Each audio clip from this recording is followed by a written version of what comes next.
If you want to excel in maths and science, then do click on the link given in our description box and visit on the website of Infinity Learn by Shri Chaitanya and do enroll on our Don't Memorize course which you can avail up to 90% discount. Here you can enhance your maths and science skills with the help of our conceptual videos, flashcards for quick revision, mock test as per latest pattern of your exams with 24/7 doubt clearance sessions with the facility of masterclass. To get extra 10% discount in addition, you can use our coupon code that is NT10. So for more details, check out the link given in our description box. Hello friends, तो आज की इस video में हम बात करेंगे about neutrons and its properties. सबसे पहले बात कर लेते हैं about the discovery of neutrons.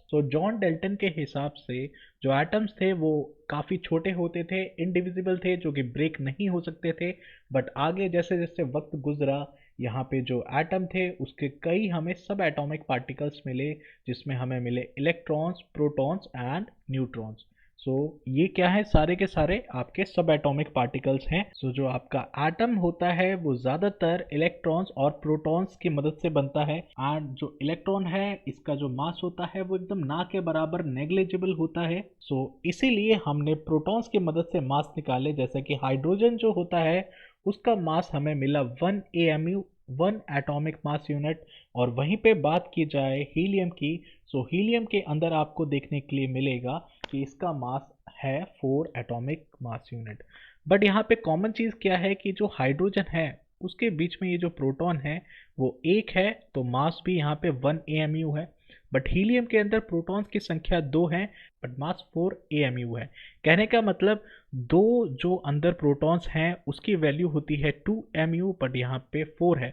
यहाँ से कुछ तो डाउट हुआ कि प्रोटॉन्स के साथ में यहाँ पे ऐसा क्या मौजूद है जिसकी वजह से इसका हीलियम जो है इसका मास हमें 4 AMU मिल रहा है।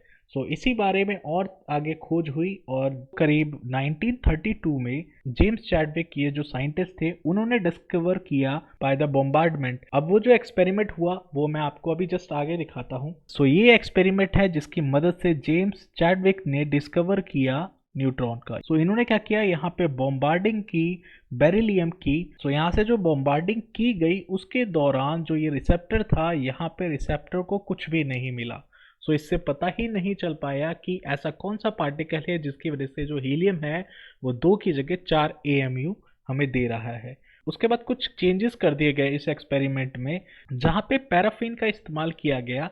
एंड पैराफिन की मदद से हमें यहाँ पे देखने के लिए मिला कि ये जो आयोनाइजेशन चैम्बर है इसके अंदर जो रेज यहाँ से जाते हुए आपको दिख रही हैं उससे हमें न्यूट्रॉन्स के बारे में पता चला। और साथ ही साथ इस एक्सपेरिमेंट में देखने के लिए मिला कि ये जो रेज यहाँ से निकल रही हैं इसमें कोई भी चार्ज मौजूद नहीं है, और इसी से हमें यहाँ पे मिली हमारी न्यूट्रॉन्स। न्यूट्रॉन से हमें आगे कुछ मिली प्रॉपर्टीज, जैसा कि जो पार्टिकल्स थे उसको देखा गया कि वो डिफ्लेक्ट हो रहे हैं मैग्नेटिक और इलेक्ट्रिक फील्ड से। ये जो इलेक्ट्रिकली यहाँ पे एक्सपेरिमेंट हो रहा है उससे हमें जो चार्ज मिला वो था न्यूट्रल। जैसा कि आपको पता होगा जो प्रोटॉन्स होते हैं वो हमें पॉजिटिव चार्ज देते हैं, जो इलेक्ट्रॉन्स होते हैं नेगेटिव होते हैं इन चार्ज, और जो न्यूट्रॉन्स मिले हमें वो न्यूट्रल थे। दैट मीन्स ना ही पॉजिटिव ना ही नेगेटिव, वो जीरो चार्ज दे रहे थे।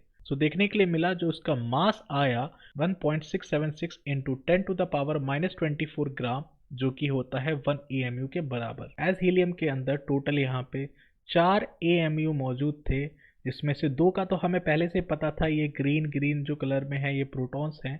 बट इस एक्सपेरिमेंट के बाद ये पता चल गया 4 में से 2 जो थे वो प्रोटॉन्स की वैल्यू हमें मिल गई, और बाकी जो 2 थे ये हमें न्यूट्रॉन्स की वैल्यू मिल चुकी थी।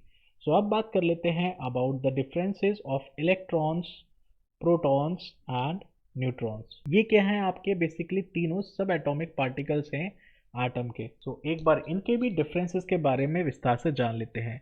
इलेक्ट्रॉन से हमें क्या मिला, ये नेगेटिवली चार्ज होते हैं। प्रोटॉन्स की बात की जाए ये आपके पॉजिटिवली चार्ज पार्टिकल्स होते हैं, और न्यूट्रॉन्स जो हमें मिले वो न्यूट्रल होते हैं, उसके अंदर कोई भी चार्ज मौजूद नहीं होता है।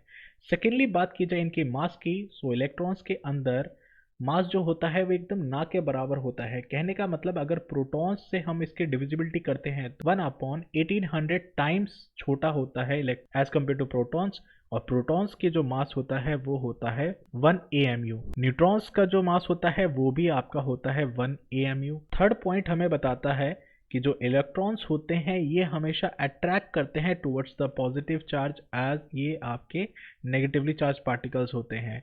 बट जो प्रोटॉन्स होते हैं वो किस तरफ के लिए अट्रैक्ट होते हैं, आपके नेगेटिव चार्ज की तरफ अट्रैक्ट होते हैं। और न्यूट्रॉन्स जो होता है वो न्यूट्रल होता है इन चार्ज, इसी वजह से वो कहीं भी अट्रैक्ट नहीं करता है।